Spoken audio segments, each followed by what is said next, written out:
Let's have a look at the students' learning outcomes. After completing this unit, students will be able to predict a poem by looking at the given pictures. Comprehend simple questions related to the given pictures. Read the poem aloud in the class. Respond to the text post-reading to express how they take the poem. Comprehend and respond to simple questions. Recognize and understand 4-syllable words.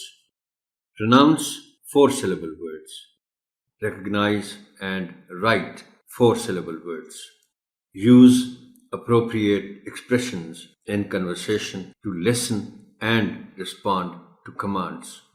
Creatively comprehend the text from the book and write it in their own words.